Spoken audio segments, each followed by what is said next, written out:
Ladies and gentlemen, please welcome the 45th and 47th President of the United States, Donald J. Trump.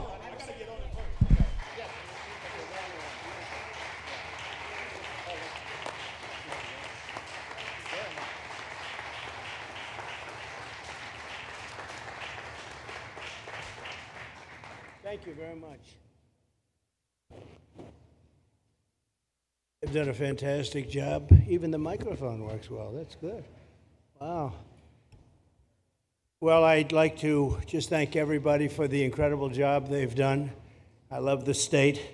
As you know, Ron and I have had a really great relationship for a long time. We had a little off period for a couple of days, but it didn't last long. It didn't last long, and a lot of respect for each other. And it's a great honor to be deep in Florida, the Florida Everglades, to open America's newest migrant detention center. It's incredibly built, and you're seeing that yourself. That's why I said, let the press join us on our walk so they can see what's happening. It's known as Alligator Alcatraz, which is very appropriate because I looked outside and it's not a place I want to go hiking anytime soon. But very soon, this facility will house some of the most menacing migrants, some of the most vicious people on the planet. We're surrounded by miles of treacherous swampland, and the only way out is really deportation. And a lot of these people are self-deporting back to their country where they came from. Quite a few. We're amazed at actually the number. We took the FEMA money that Joe Biden allocated to pay for the free luxury hotel rooms, where he's paying hundreds of millions of dollars in New York City, and we used it to build this project, and Ron, was just a little fraction of that money. The money they spent on that project, I happen to know the real estate developer. He's a very, he never really made that much, but he became very wealthy. With luxury, he didn't do well. With people that are not exactly luxury, he's made a fortune. I want to thank Florida Governor Ron DeSantis and Secretary of Homeland Security Kristi Noem, and Florida Attorney General James Uthmeier. Where is James? Where is he? You do a very good job. I hear good things. I hear good things about you from Ron, too. No, you really do. He's even a good-looking guy. That guy's got a future, huh? Good job, James. I hear you did really, really fantastic, worked hard. You're like in the construction business for a few days, right? Huh? Congratulations. For all the hard work and to make this facility possible. It's amazing. Thanks as well to Florida Agricultural Commissioner Wilton Simpson. Where is Wilton? Where are you? Hi, Wilton. Been a long time. Thank you. Congressman Byron Donalds. Where's Byron? Hi, Byron. How are you? Good. Florida Speaker of the House, Daniel Perez. Daniel? Daniel, thank you, Daniel. Why, you didn't want to sit up here with us, Daniel? Executive Director of the Florida Division of Emergency Management, Kevin Guthrie. Hi, Kevin. Good job. Acting Director of ICE, Todd Lyons. Todd, great job. And Senator Joe Gruters. He is a great guy. Where is Joe? We love Joe. Thank you very much. Thank you. Thank you, Joe. Joe is great. With the help of those incredible Border Patrol agents, we now have the lowest level of daily border crossings ever recorded. As you know, last month, the month of May, just got released 2 days ago, the number of illegal aliens into the United States was zero. Zero. Even I find that hard to believe that. Somebody must have gotten in, I think. I don't know, but they say zero. And the people that count them are radical left Democrats. So when a radical left Democrat tells me it's zero, I believe him. But there's still much work to do. In the 4 years before I took office, Joe Biden allowed 21 million people, that's a minimum, I think it was much higher than that, illegal aliens to invade our country. He invaded our country just like a military would invade. It's tougher because they don't wear uniforms. You don't know who they are. More than the populations of New York City, Los Angeles, Chicago, Houston, Phoenix, and Philadelphia combined. That's what came into our country from prisons, from mental institutions, from street gangs, drug dealers. It's disgusting. This enormous country-destroying invasion has swamped communities nationwide with massive crime, crippling costs, and burdens far beyond what any nation could withstand. No nation could withstand what we did. And we're in the process of doing it, but we have some great people doing it now, and you see them up here with me. But it's, I'd call it like an unforced era. It's sort of like men and women sports. It's sort of like transgender for everybody. How could they have done this to our country? And we're never going to forget it. Last year, 15% of all the hotel rooms in New York City were used to house illegal aliens at costs that they never got for luxury. They never got this much for luxury people coming in from the wealthiest places on earth. They made more money with the illegal immigrants, with many rooms costing more than $300 a night, 6 times the rent of a typical American family. In Denver, Colorado, the city was forced to cut $10 million from its police and fire department budget as part of a $90 million plan to house illegal aliens. And it's a population that's growing and growing and destroying Denver and growing. And again, it's destroying Denver. And it's destroying many other cities, too.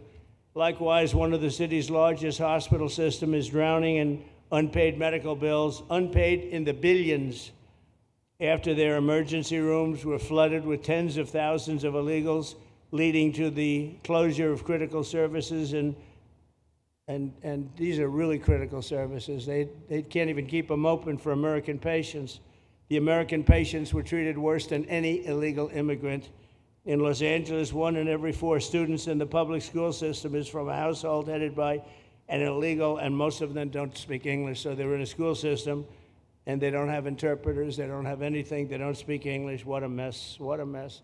Unforced error, all these people allowed to come in. The United States is now spending $78 billion a year on translation. Okay, think of that, $78 billion a year on translation, and smaller numbers on special education programs for non-English speakers in our public schools. So $78 billion, I think that's not a mistake. I would say $1 million maybe, hundreds of thousands of dollars, $78 billion, Joe, on translators and non-English speaking work.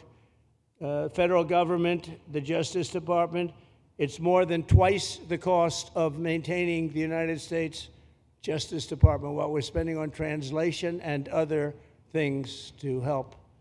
In total, the average illegal alien costs American taxpayers an estimated $70,000. That's each, $70,000. I think that number is even low. If you care about balancing the budget, the single most impactful step we can take is to fully reverse the Biden migration invasion. One of the worst invasions we've ever had. We've never had an invasion like this. We've had invasions, but we've taken care of them. We've never had an invasion like this, and it's with us. And we have some very bad people out there looking to do big harm. That's why the One Big Beautiful Bill includes funding for 3,000 new Border Patrol officers and 10,000 new ICE agents. And I've gotten to know the Border Patrol and ICE very well. Unlike Kamala, she was the border czar, but she never saw the border.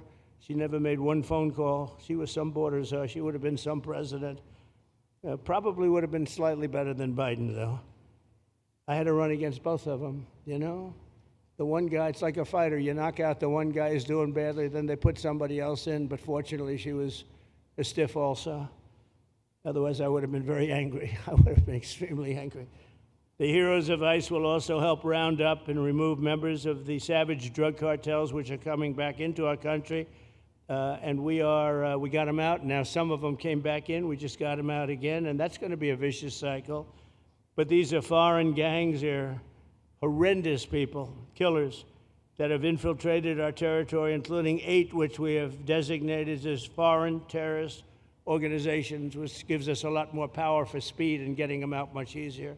And we had a great court victory, as you know, on Friday that allows us to do what we have to do from the Supreme Court of the United States.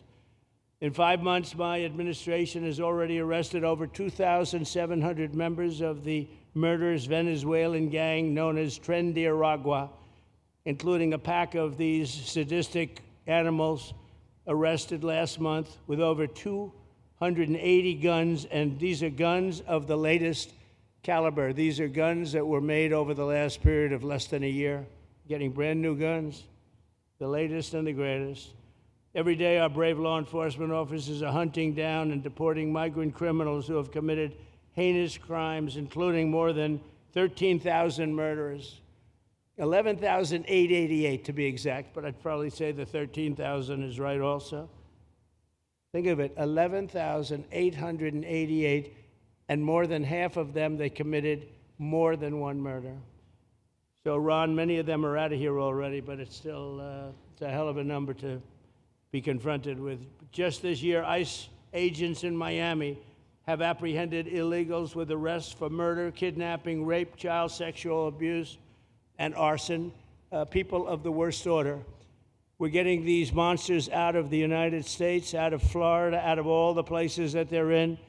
And on January 20th, I signed an executive order empowering governors and state police to be deputized to enforce federal immigration laws. And Ron's already taken advantage of it. It's a tremendous advantage for the states. Most of them are doing it. Actually, the blue states tend not to do it. Even a couple of them have, though. And I want to express my tremendous thanks to the state of Florida for embracing this opportunity and being a true partner. They've worked so well with the federal government. It's been just a beautiful, beautiful partnership. So, Ron, I'd like to thank you personally. You are my friend, and you'll always be my friend. And we may have some skirmishes even in the future. I doubt it, but we'll always come back because we just we have blood that seems to match pretty well. We have a relationship that's been a very strong one for a long period of time, and I appreciate it, very much appreciate it.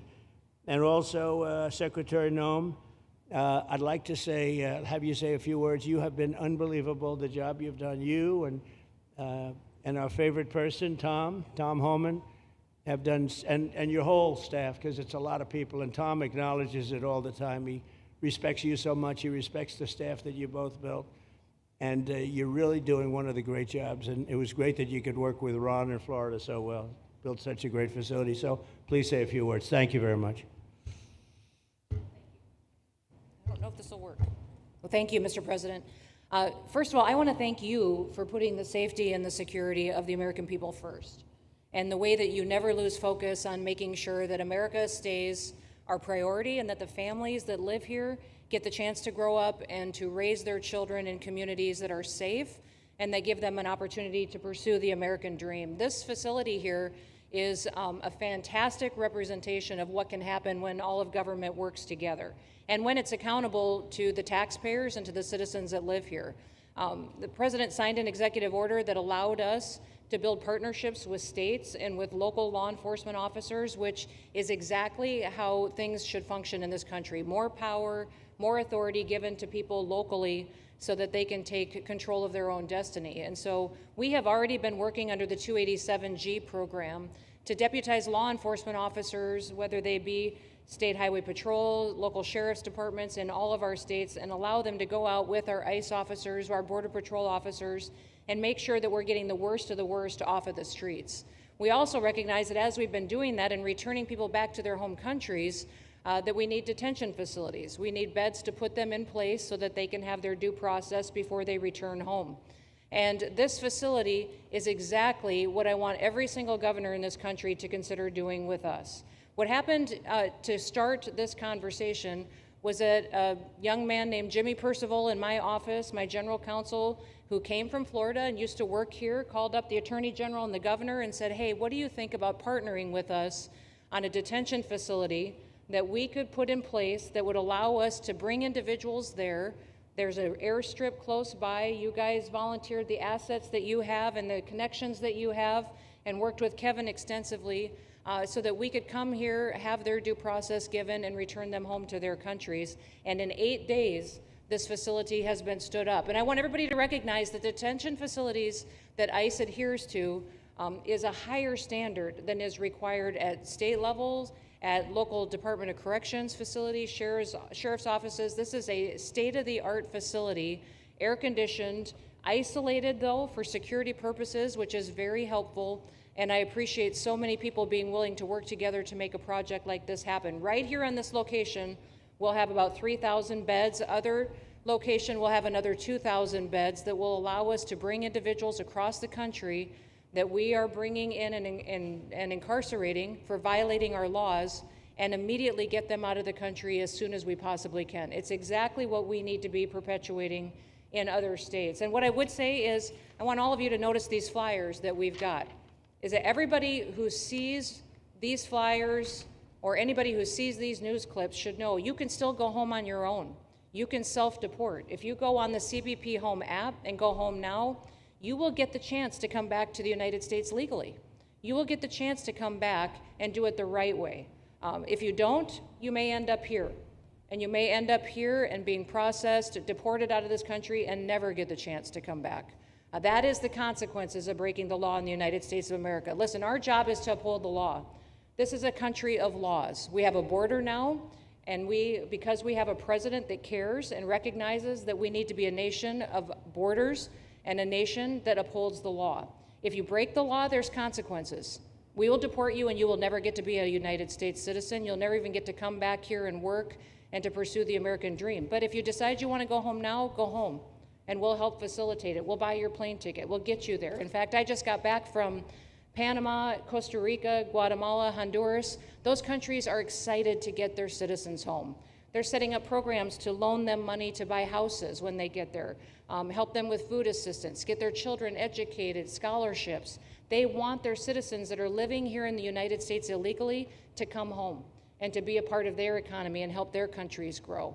So this is a win-win for everyone, and I just want to end, Mr. President, by thanking our law enforcement officers, by thanking our ICE officers and our Border Patrol officers for what they do every day. They are out on the streets, and violence against them has increased over 500% since Trump has gone back into the White House, because he's upholding the law and because a bunch of liberals, socialists, and Marxists are out there lying about what President Trump is doing.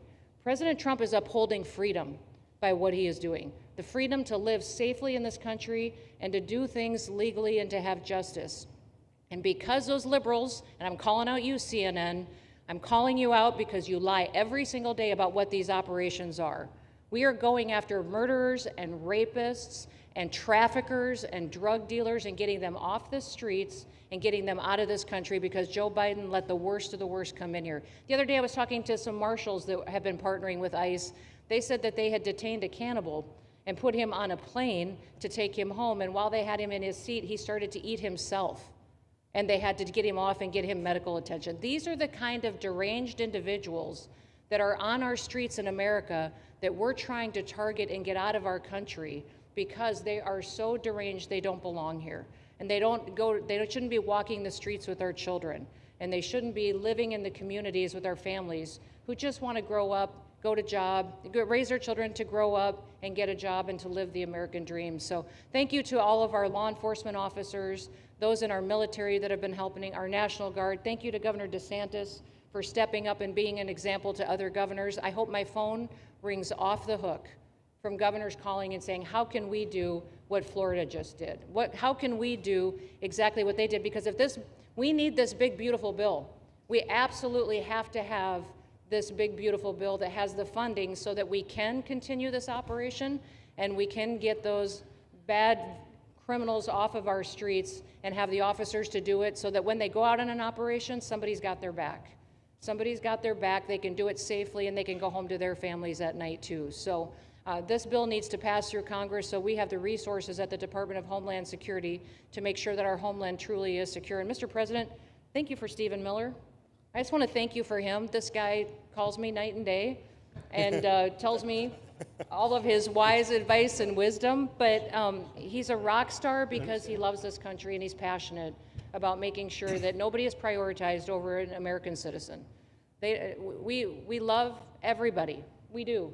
We love everybody. Not everybody. But, well, a lot of people. But we shouldn't be putting people illegally above citizens. We should be making sure that we do things right, and that's what America has always stood for, and we're an example to the rest of the world because we do it right. So, Mr. President, you surround yourself with great people, and I think that's because everybody wants to work for the greatest president that the United States has ever had, and that's President Donald J. Trump. Thank you very much, Chrissy. That's Thank so you for nice. your... Thank you. Thank you very much. And I have to say that, you know, when Christie's name was put before me, by Tom Homan, by the way, because I wanted him for the border, and somehow I thought that was going to be good in that sort, but he didn't want the upper job. And I said, who do you recommend? Christie Noem. I said, oh, are you kidding? She's great, but she's such a fine, elegant person. He said, sir, she's tough as hell. I said, are you sure? You are tough as hell, I tell you, and you do it in a very nice way, but you are, if you ever saw her ride a horse, she rides a horse like she should be in the rodeo. She's like an unbelievable horse person, and you've done a fantastic job, and Steve Miller would even agree to that, and he likes nobody, by the way. I don't think he likes anybody.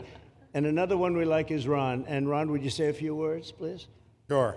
Well, thank you, Mr. President. Welcome back to Florida. And I think this is the first time you've been back since the events of a couple weeks. So just let me say, as somebody that was serving on active duty in Iraq back in the day, we witnessed the number of our troops that were killed or wounded by the Iranians. We know that they're a militant Islamic regime that was hell-bent on getting nuclear weapons, and under Joe Biden, they were about to get nuclear weapons. And because of your strong actions, those dreams and those ambitions have been reduced to rubble. And I thank you. I know a lot of veterans thank you, and people in Florida really thank you for stepping up and really making a strong, tough, but strong decision. I think we're much safer as a result of that. Now, on the immigration, I think President Trump's election represented the chance for us to finally solve this illegal immigration and border problem once and for all. I knew he was going to do the border, although he did it very quickly and very thoroughly. I think that no one can say that that's been anything but a spectacular success. But then we have the issue of Biden let in how many millions of people? And you had millions that had been in over decades previous to that. You can't have a country if you don't have respect for the rule of law. You can't have a country if foreigners get to decide who comes in. No, we, the American people, make that decision, who's allowed or not allowed to come into our country. We've seen Europe be overrun by open borders, so we're not gonna let that happen here. So when President got elected, I knew that the states had an important role to play in facilitating this really, really historic mission.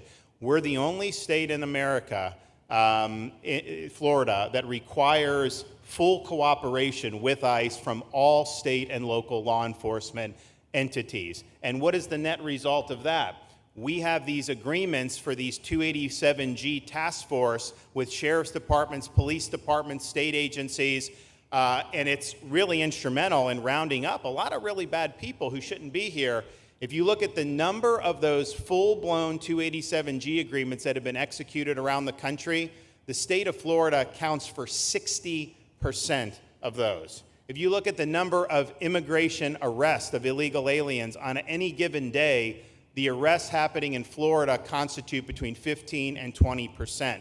Nationwide. So we're all in on this because we understand how important it is to our citizens. It crowds schools, it crowds medical, it crowds housing. Yes, you have illegal alien crime as well, and people want the problem solved. And the only way we're going to solve it is if states like Florida step up and help the president, help Secretary Noem get the job done. Now, this facility here was really in response to us working with DHS and ICE from the time the president got sworn in. And the number one thing they kept coming back to was, you know, Biden decimated the agency. I mean, let's just be clear. You could have illegals in Florida. Biden would just release them. Even when they had notices or they had orders to be removed, Biden wouldn't send them back. So their interior enforcement collapsed under Biden. So they're building it back up. But they're like, we need detention space in order to be able to bring about more deportations. And so what we have here can hold 3,000 now. We have 2,000 facility up at Camp Blanding that we're going to be open, which is our National Guard site. But think about what you have here. They come here, say they already or been ordered to be deported. You drive them 2,000 feet to the runway, and then they're gone. It's a one-stop shop. And this airport that's been here for a long time is the perfectly secure location. It's going to make a big difference. And let me just thank everyone who was involved. We got the call from DHS a little bit more than a week ago, and here we are 8 days later with this facility open, and as soon as Air Force One departs, it'll be swept, and it'll be open for business to be able to do. But our goal here is to process them and be able to effectuate their return to their home country. This is the opposite of what they were doing in New York by just putting them up in a hotel and then just letting them stay there indefinitely. No, we want to be able to send back. And when you walk into the processing, the President and I, Secretary Noem, Kevin Guthrie, walk through that initial intake, the first thing you see is information on how to go home on your own. Why would you want to come through Alligator Alcatraz if you can just go home on your own? I think a lot of people are going to make that decision. So you're going to have a lot of deportations that are going to be done by the administration, but I think you're going to have a lot of voluntary as well. So this is a force multiplier for the President's efforts. I would just say and echo what Secretary Noem says.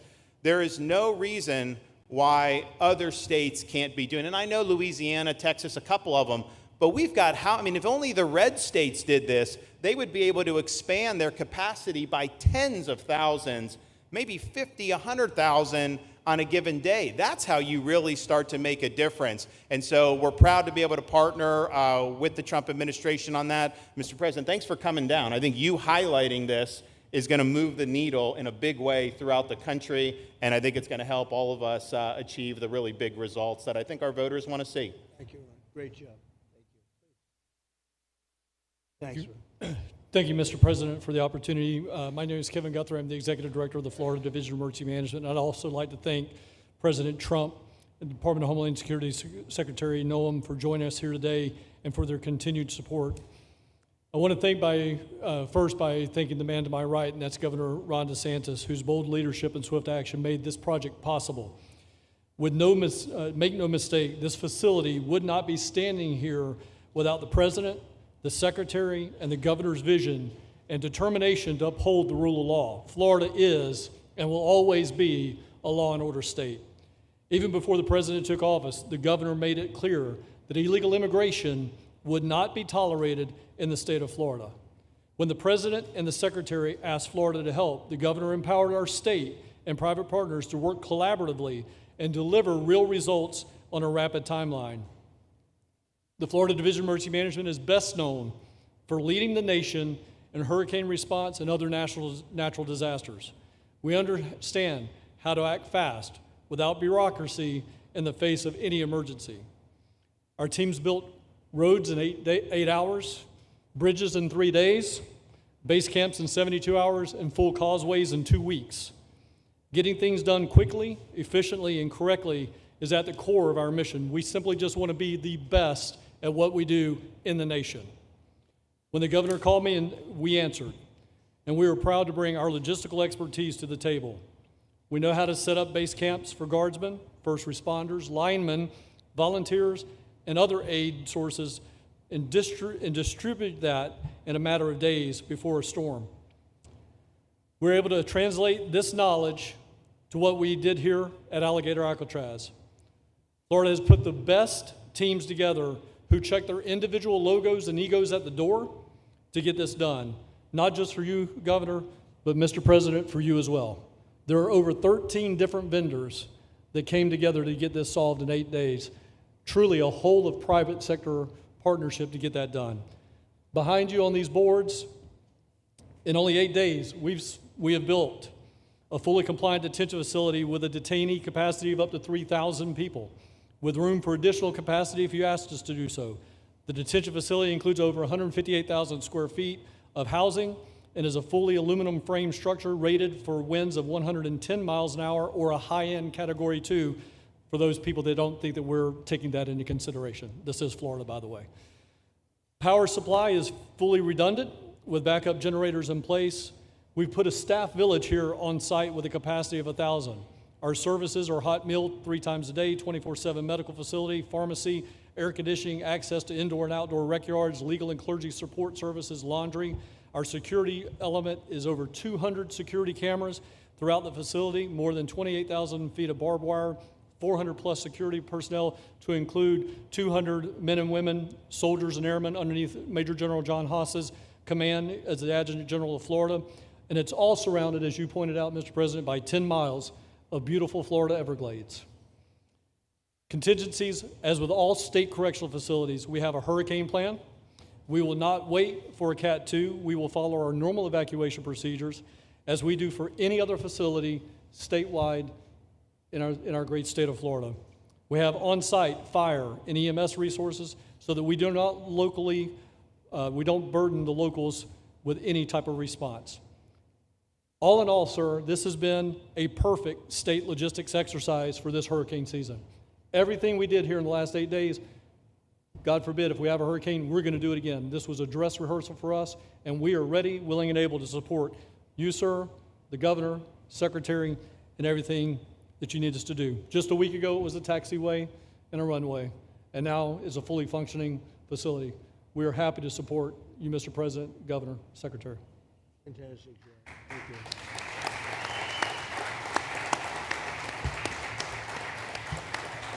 Byron, please.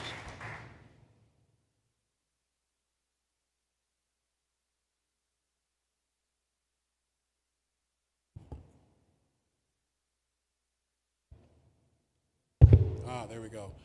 First of all, Mr. President, we all have to thank you for your leadership and for the mandate that the American people gave you to finally secure our borders and to deport criminal illegal aliens and longstanding illegal aliens out of the United States. That is a mandate given to you by the American people. I know Secretary Noem, Stephen Miller, Governor DeSantis, myself, on behalf of the other members of Congress in the Senate, and of course here in Florida, we are behind you 100% in that mission. To the governor, I really appreciate you and commend you for your leadership on this, taking swift, decisive action to building this facility. One of the things that has occurred because of the work you did earlier this year with the legislature is that our sheriffs are out there every single day. They are arresting these criminal aliens in our streets, and they're seeing some backlog in their jails. So this facility primarily goes to address some of that backlog and then to help us fulfill the mission that the president has led us to. So Governor, thank you for your leadership and thank you for your decisive action on this. It really does mean a lot to all the people of Florida, of course the people of the 19th Congressional District. Secretary Noem, I mean, what can I say? The president's right, you're double tough. So we appreciate all your leadership. You and Tom Homan have been doing a great job. And I'm actually going back to DC after this because we have to vote on one big, beautiful bill in the House. We have to get that to the president's desk so we can get you the resources that you need to fulfill the mission that the American people have asked us to do. I totally agree with what Mr. Guthrie has said. This is a logistical marvel when something like this occurs. We've seen Florida Department of Emergency Management answer the bell time and time again. The governor has said we need to accomplish this, and DEM gets that job done. And we had a side conversation about, I know there were some concerns. People were like, well, what happens if a hurricane comes? What happens if this happens? And I looked at Kevin Guthrie and I said, you already have a plan, don't you? And he goes, of course we have a plan. You know that we do. This is what Florida does, Mr. President, and so I want to commend you for your leadership and your vision on this. Governor, thank you for all that you've done with your vision and determination. Secretary Noem, we're going to get the bill done so you get the resources you need. See you, sir. Thank you very much. Oh, thank you. Wow. Thank you. You know, I'm waiting, listening to these wonderful words, and they are music to my ears, but I was also wondering how we're doing, because I know this is prime time. It shows that I care about you, because I'm here, and I probably should be there, but we do care. Thank you very much. James, please. We're all happy now, James. Yeah. Well, I can speak on behalf of all of our sheriffs, state law enforcement, our police chiefs. We are going to continue to make arrests, our pedals to the metal, as many as we can. We want to fill this place up. The governor and Kevin have shown they can build bridges in 3 days, so why not some detention facilities? Hopefully there's more to come. And you really kind of were the inspiration for this. We like the idea of reopening the original Alcatraz. I don't know if that can happen or not, but we thought, hey, we've got our own natural Alcatraz in the middle of the Everglades. Right. Great runway, great perimeter, so let's make it happen. In Florida, we walk the walk, and we will deliver for all of you. Thank you. Well, I heard you were responsible for the locational pick, and you cannot have picked a better location. I said, whoever the hell made this choice, I know you take it a little heat from some environmental groups, but I take it all the time, and that's an honor. But I heard you were very responsible for that choice, and that was a big choice. Thank you very much. Great job, James. Thank you. Do you want to finish over here, and then we'll go over here, and we'll go back and celebrate the big, beautiful bill that just got passed. You sure that's right, Brian? Yeah, all right. Wow, good. He's doing a good job. Right. Wow. Mr. President, first of all, I just want to say how grateful we are that you're back here in your home state of Florida. You've been doing an amazing job, not only at our border, but around the world, keeping this country safe and Americans. We are grateful for your leadership. God had a plan for us, and it was Donald Trump. So thank you for that. As a member of the Immigration Board and as the Commissioner of Agriculture of this state, I've been happy to help lead with the governor and the rest of the cabinet on this issue. We're very proud, Secretary Noem's here today and others, to represent not only the United States in our efforts to make this commitment to keep our citizens safe, but we're going to continue in Florida to remove the barriers to have your vision come true of a safe United States. We're going to get these illegal criminals out of this state, and we really appreciate you and your leadership in this effort. So thank you for being here Thank you today. very much. You're doing a great job, too. Thank you. Thank you, Mr. President. Joe Gruters, State Senator. I'm a member of your Homeland Security Advisory Council, your Vice Chairman. Thank you for that appointment. And thank you for coming back to Florida and everything that you do. Every single day you are delivering on the promises that you promised to us at all of the events you've done throughout the years, but specifically this last campaign. You deserve all the credit for everything, and you are surrounding yourself with incredible people like Secretary Noem, Stephen Miller, and just like your big, beautiful bill here in Florida, there was a lot of commotion about our immigration bill. And we had 3 B's in that: beds, badges, and bad guys. And this goes right along with our beds and the resources. And I give the governor, Ron DeSantis, a lot of credit for stepping up and making sure that we all work together, because at the end of the day, even if sometimes there are skirmishes, as a result of the back and forth, we ended up with a better bill, and we all win. And what we're doing here in Florida hopefully will happen all across the country. Your leadership is amazing. Keep up the great work, and just know that Florida loves President Donald J. Trump. Thank you very much, Joe. Appreciate it for a long time. Appreciate it. By the way, Okeechobee is something that we did together also, and that was a lot of money spent. I hope it was well spent. I know we did a Rolls-Royce job, but it's a lot of money that we spent out there together. And how is it going? You can delegate that to us, because we move faster than the Army Corps. Good. So we will finish that reservoir. Good. If you delegate it to us, I'll get it done and much quicker. Oh, I would do that. Yeah. I'll tell you, let me ask myself permission. Permission granted. Go ahead, get the thing, get it complete. You want to do that? All right, we're gonna go talk to ahead, the do Army it. Corps Good. then after this. Good. You can move faster, actually. Please. I think it, oh. No, sir, just first on behalf of the men and women of ICE, we just want to thank you for allowing us to do our job again. You know, your vision and under Secretary Noem's leadership, this is what the American people want. And I hope that you see great results of what we're doing out there every day, getting the worst of the worst out of our communities. Because of you and Secretary Noem, I have the privilege to lead one of the most premier and the finest law enforcement agencies that we do have in the United States. And the men and women of HSI and ERO Miami do incredible work like you highlighted. And with the governor and the state of Florida, the partnership in Florida has been amazing.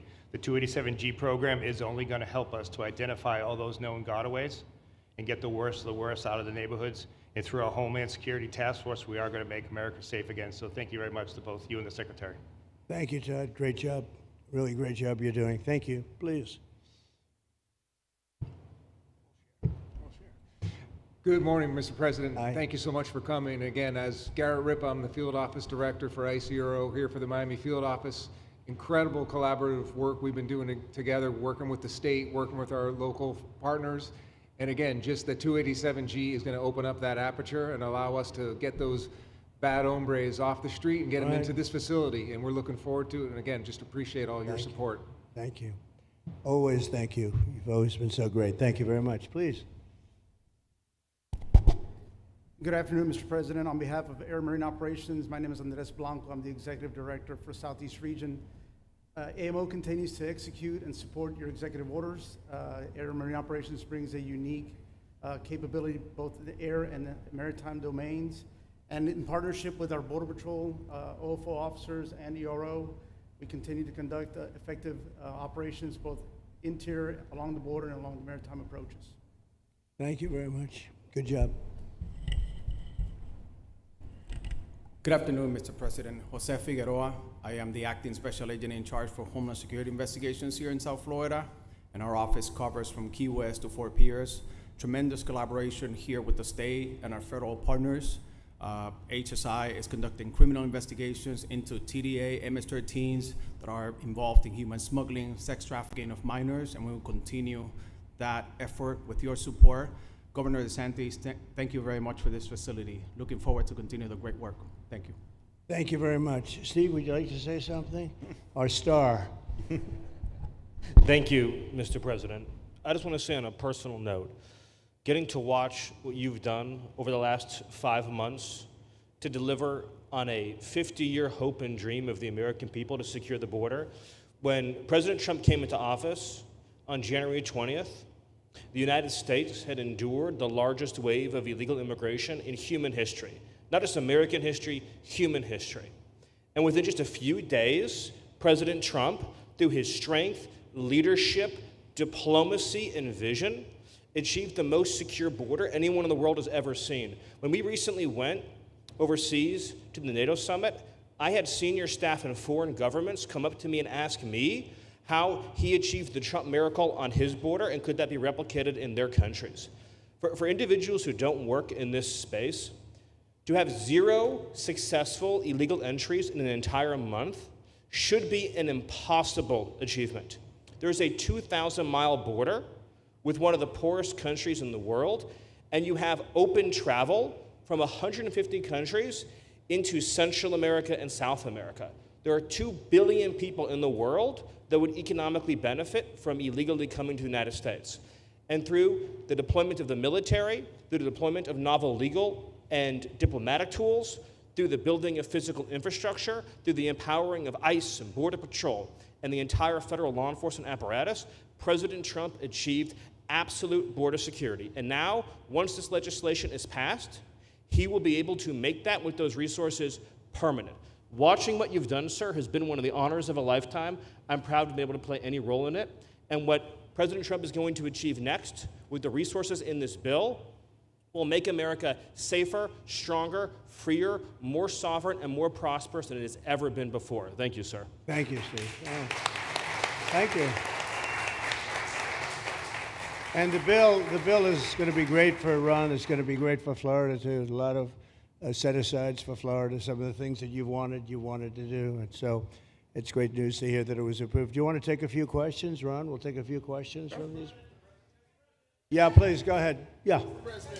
Thank you, Mr. President. Given the likelihood of the One Big Beautiful Bill passing, and we look forward to the success of this facility here, how many more facilities like this do you feel that the country needs in order to enact your agenda of mass deportations? Well, I think we'd like to see them in many states, really, many states. This one, I know Ron's doing a second one, at least a second one, and probably a couple of more.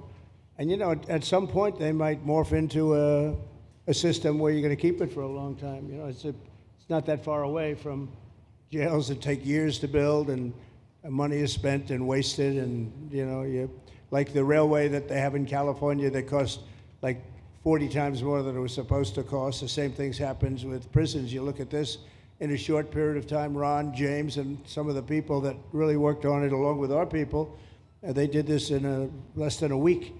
And you look at it, it's incredible. The incredible thing is picking the site, because the site was one of the most natural sites. It might be as good as the real Alcatraz site. You know, it could be. Well, that's a spooky one too, isn't it? Huh? That's a tough site. But so I think it could last as long as they want to have it. I mean, you may morph this into, you know, your prison system, frankly, which I know you always need, unfortunately. I'd like to say, you know, a little controversial, but I couldn't care less. We have a lot of bad criminals that came into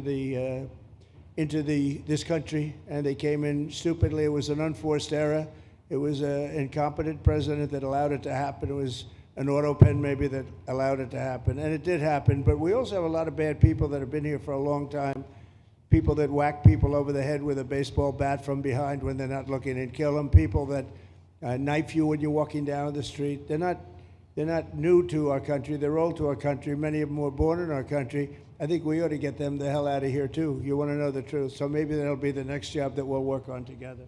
But I think getting them out, we forget about them. We had some bad accidents in New York, and they're not accidents.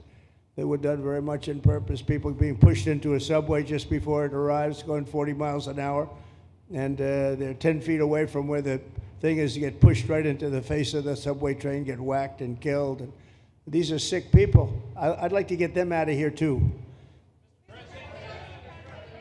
Yeah, please, go ahead. White shirt, glasses. Julio Rosas, Blaze Media, sir. A couple months ago, I ran into former DHS Secretary Mayorkas, and I asked him a couple questions about his disastrous handling of the border. He didn't like my questions. But the number one question that I heard from people in responding to my video was, why hasn't he been arrested yet? Obviously, you guys are cleaning up the mess that was made deliberately for the past 4 years, and so people want accountability. It's great to see that the border is secured, and it's great to see the state level cooperation. But I guess I would ask you, why hasn't he been held accountable, or anybody really? Well, pardons were given out by to many people, and they shouldn't have been given out. Like the Unselect Committee of Political Thugs was given a pardon because they destroyed all of the information from 2 years of hearings, and they should be arrested, but they were given pardons. Was he given a pardon, Mayorkas?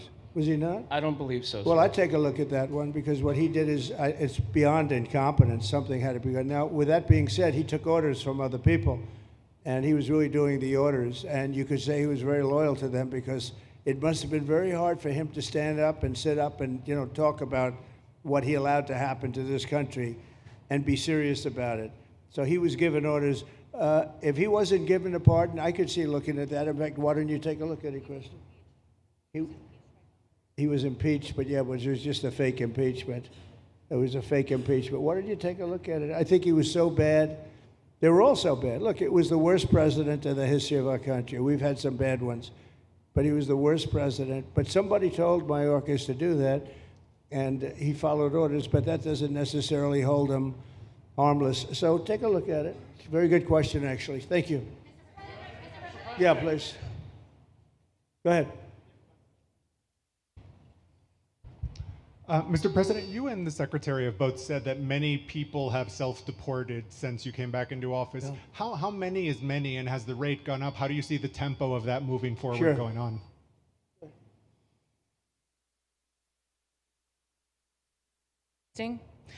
We have had several 100,000, but also we have many that have self-deported not even using the CBP Home app.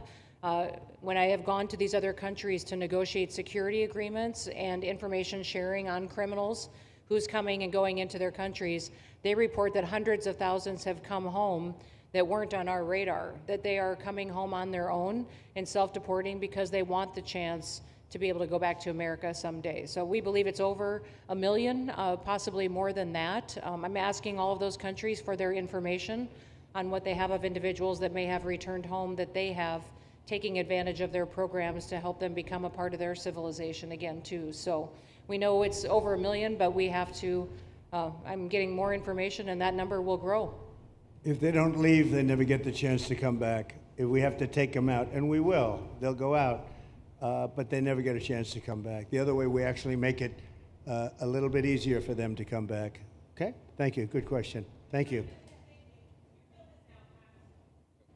The bill is now passed in the Senate, but we are already hearing from some Republicans in the House who say they cannot get on board with the changes that were made to the bill in the Senate. What is your message to those holdouts?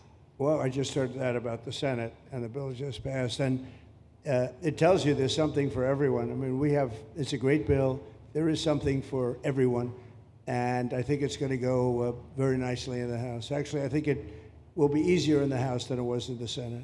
And just to be clear, on the Medicaid cuts, you've promised not to cut Medicaid, said this is all just targeting waste, fraud, and abuse. Are you saying that the estimated 11.8 million people who could lose their health coverage, that is all waste, fraud, and abuse? No, I'm not saying that. I'm saying it's going to be a very much smaller number than that, and that number will be waste, fraud, and abuse. And if you look, they took a much more liberal stance on the Medicaid situation than they could have.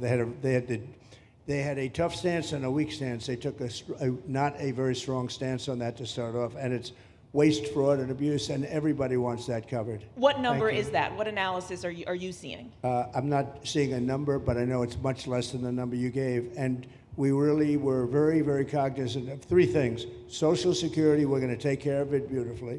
Medicare and Medicaid. And we are going to save it, whereas the Democrats are going to, you won't have it.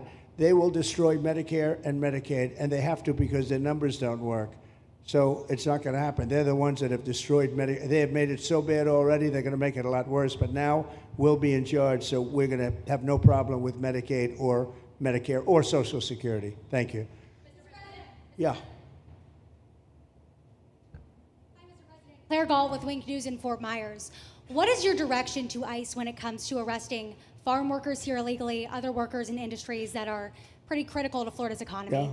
Well, we're very much cognizant of that. And as you know, I won the farmers by 92%, and I'm not going to be abandoning my farmers. We were strong on the borders, but we're also strong for the farmers and for others in the hotel industry, et cetera. You know, we have similar situations. And Christy and I, and we'll be working with Ron and a lot of the states. We're going to work something where the farmers can be responsible for some of the people that have been. They have people run for 10, 15 years that they know very well. We're going to put them responsible and we're going to issue a form of a card or document, and the farmer's going to be responsible for these people. They're not going to have citizenship, but they'll be working, they'll be paying taxes. We need to get our farmers the people they need. Otherwise, our farmers aren't going to be able to do their land. You know, it was tried once before, many, many years ago, where there was a very strong guy, and he got everybody out, and every farm almost in the country, but every farm in California, every farm in Iowa, almost all the farms went bankrupt. They had nobody to work, and we don't want to have that situation. So we're going to work it. We're going to put our farmers and others in charge of the people that they have under them. They know the people, and I think it's going to work out really well. We're going to take care of our farmer, but we're going to get the criminals out, okay? Yeah, go ahead, please. Thank you. Mr. President, how do you respond to critics who fear that a 3,000-bed detention center and the waste that could produce will pollute the surrounding federal protected land, including land that both administrations have invested billions of dollars in restoring? Well, I was one of those that invested billions of dollars and hundreds of millions of dollars right here in the Meadowlands, but in the Everglades, and the Meadowlands too in New York. If you look at what we did up there, speaking of the Meadowlands, a lot of places like this, but this is a very unique one. One thing I'll say about this land, we'll be gone 1,000,000 years and this land is still going to be here. It's not going to be much different. You'll have the water moccasins, you'll have the alligators. You may not have people, but you're going to have all those animals. They're going to be around, and you got plenty of them out here. I think it was a brilliant choice, and I think almost anybody in his or her right mind would say this was a brilliant choice. I give the governor a lot of credit for using this piece of land. And in addition to that, it's on top of something that was already developed. It's an airport. You know, you have the runways, you have so it's already been developed. So it's not like you're dropping dirt right into the thing. There was zero movement of that. That was done many years ago because the airport's very old, but it was an abandoned railroad, an abandoned airport. And frankly, it's like perfect. And you can do expansion on this site substantially without doing anything. So the people, I heard them complaining about the Everglades. There's no, I don't think you've done anything to the Everglades. I think you're just enhancing it. This was already here. How long has the airport been here? Decades. Many decades, yeah. And they have, Kevin, all these guys, you know, have a waste plan, like the wastewater gets trucked out, potable water gets, literally, they have, even our DOT has put things up in case there's any seepage, which we don't. So you are literally doing this on concrete that's already here. So I don't think those are valid and even good faith criticisms, because it's not going to impact the Everglades at all. President's been a champion, we've been a champion, really changed the game in Florida on it. I think it's just people don't want to see illegal immigrants deported, and that's their ideology, and they have a right to that.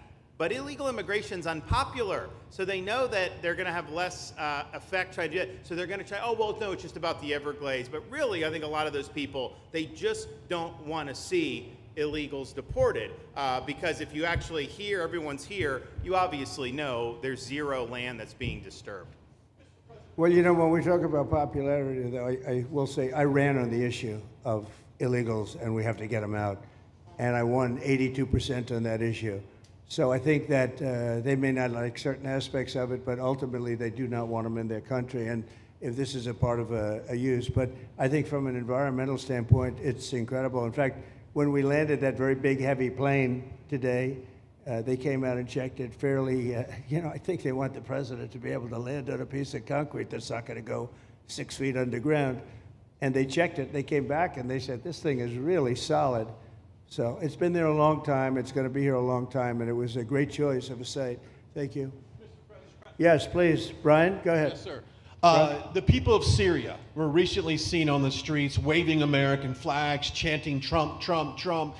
They're so appreciative of the economic sanctions that was lifted on that country, giving them a little bit of hope for prosperity. You want to comment on that? Well, they're great people, and the man that is leading them has a reputation. You know, he's the head of some pretty tough organizations, and a lot of people criticized me for that. I said, well, what are we going to do, take him out of a day school, a country day school? It's going to be, by nature, I would think, Ron, they'll be pretty tough, and he is pretty tough, but I met him, spent a lot of time with him, good guy. I took off the sanctions because if I didn't do that, they wouldn't have had a chance. And Syria has a chance. You know, the people are great. They work hard. They're very smart. It used to be a place of professionals, accountants and lawyers and doctors and high academic credentials in that part of the world. And I think it's going to work out great. I took off the sanctions and they were very appreciative. They were shocked, but they were very appreciative. We're giving them a chance at survival. With the sanctions, it couldn't have worked. Thank you.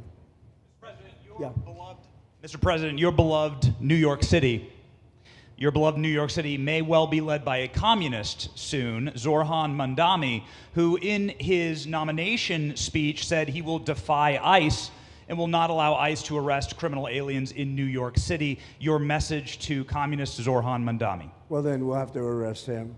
Look, we don't need a communist in this country, but if we have one, I'm going to be watching over him very carefully on behalf of the nation. We send him money. We send him all the things that he needs to run a government. And by the way, they get about 3 times what you get, Ron. If you look at the per capita, Florida gets 1/3 of what New York gets in terms of the numbers. Why don't you give us those numbers? Yeah, well, because that's what we should send him. Yeah, well, like sometimes people say Florida gets more because they count Social Security recipients, but that's not money to the state. Those are seniors that live here. If they moved to North Carolina, you could count it there. So it has no interaction with the state government. They get more on the city and state governments than we get. Right, substantially. We're going to be watching that very carefully, and a lot of people are saying he's here illegally. We're going to look at everything, and ideally. He's going to turn out to be much less than a communist. But right now, he's a communist. That's not a socialist.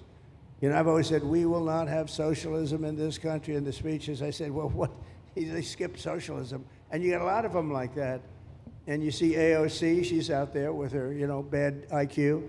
She's out there ranting and raving about how wonderful he is. And look, so far he's winning. He still has a race to win, but so far he's winning, and he has an advantage as a Democrat in New York City.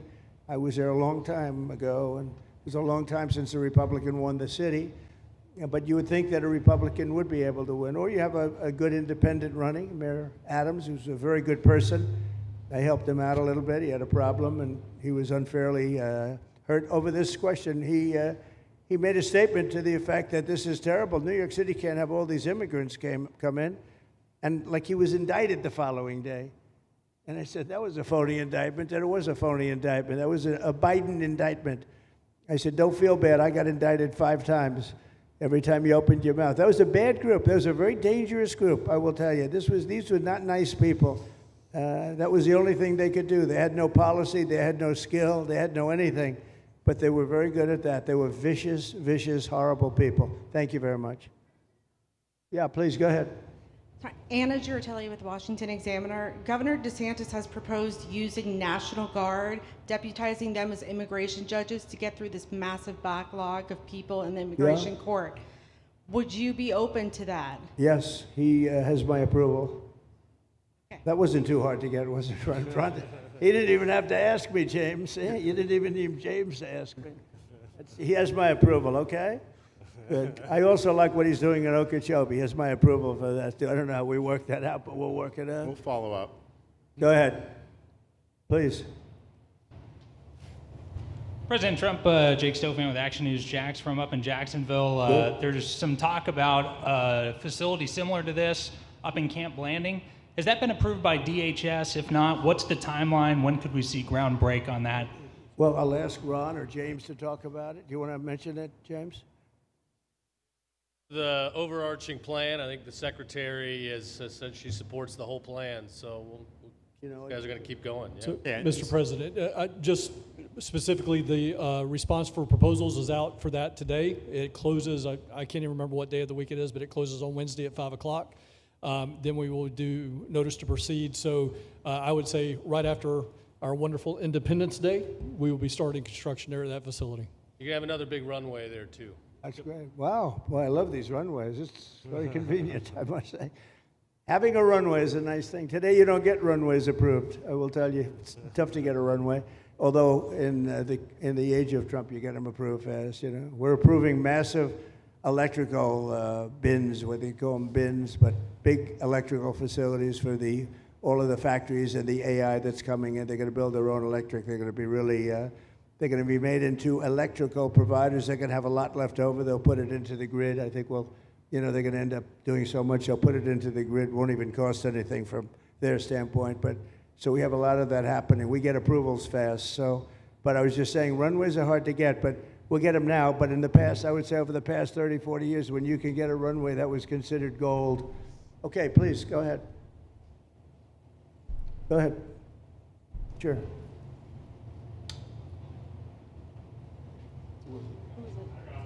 Okay, go ahead. Yes. President Trump, Laverne McGee, News 6 Orlando. You have fulfilled several campaign promises along with the help of Governor Ron DeSantis. What is the next campaign promise that you plan to fulfill to the American people? So we have turned this country around in less than 6 months. And when I was away, and I was telling Ron, I was telling some others, I've said it a little publicly, I guess, but I met a lot of very important people. The King of Saudi Arabia, I was there 2 weeks ago, and Qatar, the leader of Qatar, who's great, and the leader of UAE, who's great. These are very substantial people, very smart people, and good people.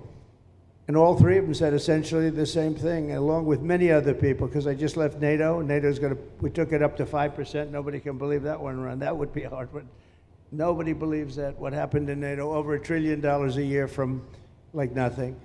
It was an honor. But every leader said that a year ago, this country was dead.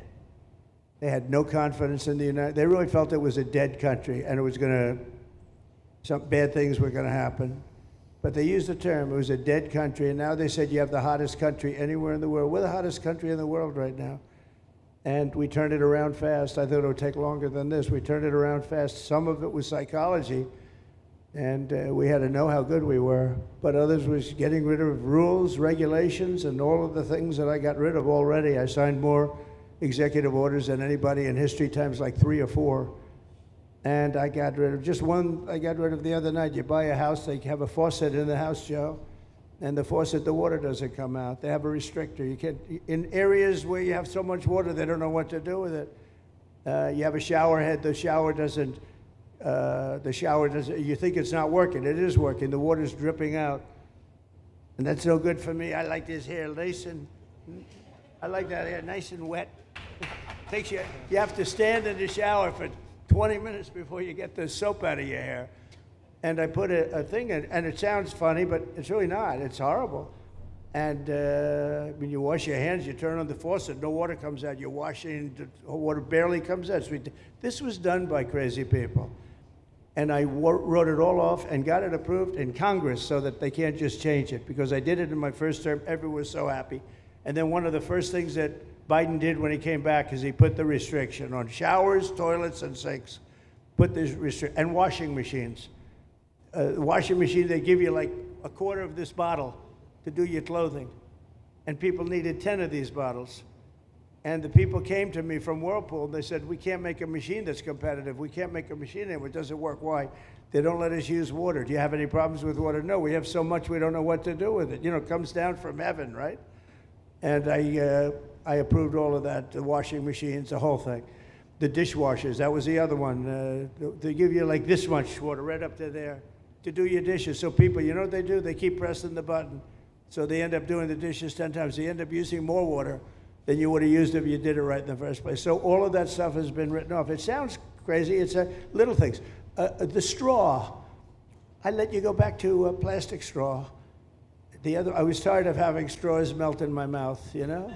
It wasn't working. The paper wasn't working too well. So these are little things that I did. Then we have the big things. We have the biggest things, and that has to do with some of the subjects we're talking now. I think the things we're talking about now are the biggest, because if you don't have borders in this country, borders and good elections, and we're working on that next.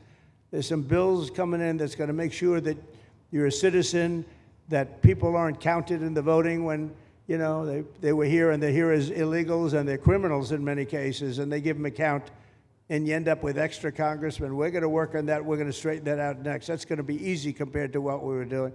But we did the big things too. But little things like that, a straw, little things like a washing machine with no water. People go out, they spend all their money on a washing machine. The damn thing doesn't work. You can't use the water. Then you go to your sink and that doesn't work either. You're stuck. You know what you do? You have dirty plates the next day. That's it. And we solved so many common sense problems. And they weren't easy. You know, there are people that really believe in this stuff. But, you know, most states have so much water they don't know what to do with it. And look at North Carolina. I mean, they had a lot of water, and they have to get restrictors on their, you know, on their kitchen faucet. So we're very proud of the things we did, and we're going to do a lot more of them. Yeah, please, go ahead. You guys in good shape. Hey, it's Eric Bowling. How you doing, sir? Something we've talked about for, I'd say, the better part of 20 years. I think it's something near and dear to your heart, energy, our energy security. Under Joe Biden, average price of oil for the 4 years was about $79 a barrel. He drained the SPR halfway down, promised to replenish it, never did. Right. Under you, first term, $53 average price for 4 years. Biden was $78 for 8 years. It was never refilled. The question is now it's $64 or so. Yeah. What coming down rapidly. Coming down, and what a great opportunity to fix another one of Joe Biden's problems, one of the things he broke in America, giving us the energy security of an emergency SPR, Sure. Fill it to, maybe even go beyond and fill it to 1 billion barrels this time at a much cheaper price. Thoughts on the energy sector? So it holds 77 million barrels, and we had it up to the top, if you remember. And I was proud of that, and I made a deal to buy it at the lowest price of oil. It was a good deal, good instinct. And we filled it up, and when he came in, he started using it to keep oil prices down because he blew our energy policy out. Energy and his bad spending is what caused inflation. So now we have no inflation. Gasoline just hit $1.99 today in 5 states. $1.99, isn't that a nice sound? It was up to $4, and going up to $5, $6, and $7. In California, it was $7.70. But we just hit in five states, $1.99, $1.98. And it's coming down to that level, so that'll be a big thing. And one of the reasons the prices and costs are going down when you go to the supermarket, because I said I was going to get costs down. We're getting the cost down. Food is coming down. When I came out, my first week, if you remember, I had a lunatic reporter screaming at me saying, eggs are going through the roof. What are you going to do about eggs? I said, I just got here. I didn't know anything about eggs. I had to call you. I said, look, I just got here. Tell me the problem. Well, they're doubled in price, and they're going to be 5 or 6 times higher. They were right, actually. I said, let me work on it. And now we have eggs down to the same numbers it was when I first came in. You know, we lowered the cost of groceries. A simple word like that, groceries, it was like almost a strange word. I hadn't heard the word in so long, but what could be more beautiful than the word grocery? And we have the prices way down. We have the energy way down. Energy brought the groceries down, if you want to know the truth. And, you know, so we think we're going to get it lower, and we're going to fill up the it's called the Strategic National Reserves. I had it topped out, and this guy would use them every time before the election. He'd use them whenever they had an election. It was artificial. But believe it or not, as big as that are tens of hundreds of millions of barrels of oil, all filled up at low prices.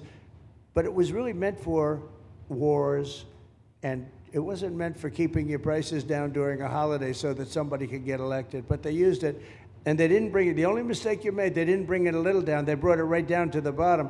The thing is practically empty. They never filled it up. They never spent 10 cents in filling it up. And we'll do that. When the market is right, we'll fill it up. I want to fill it up when the market's right. Thank you. How about one more question? Okay, please, in the back. Dana Marie McNichol, Fox News Channel. Mr. President, is there an expected time frame that detainees will spend here, days, weeks, months? And does that have anything to do with the immigration judges you just spoke about being trained and staffed here? When you say, what was the first part of your question? Is there a specific time frame you expect the detainees to spend here? Days, weeks, months? In Florida? Yes, here at Alligator Alcatraz. I'm going to spend a lot. Look, this is my home state. I love it. I love your government. I love all the people around. These are all friends of mine. They know them very well. I mean, I'm not surprised that they do so well. They're great people. Ron has been a friend of mine for a long time. I feel very comfortable in the state. I'll spend a lot of time here. I want to, for 4 years, I've got to be in Washington, and I'm okay with it because I love the White House. I even fix up the little Oval Office. I make it, it's like a diamond. It's beautiful. It's so beautiful. It wasn't maintained properly, I will tell you that. But even when it wasn't, it was still the Oval Office, so it meant a lot. But I'll spend as much time as I can here. My vacation is generally here because it's convenient. I live in Palm Beach. It's my home. And I have a very nice little place, nice little cottage to stay at, right?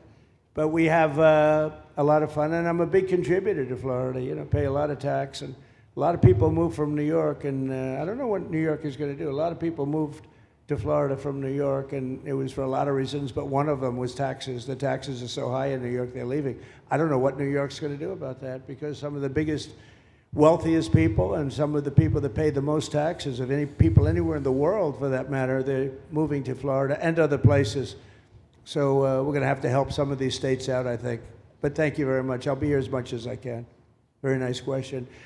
With that, I'd like to just end by saying I want to thank Ron and James and all of the people that have done such a great job, all of your staff. Really fantastic work. And it really started with site selection. You can do a great job, but if you have the wrong site in real estate, you have the wrong site, you're dead. And this was a great site selection, despite what you may read in the environmental press. Good job. And this was an honor for Christy and myself and Steve and all of our people to be here.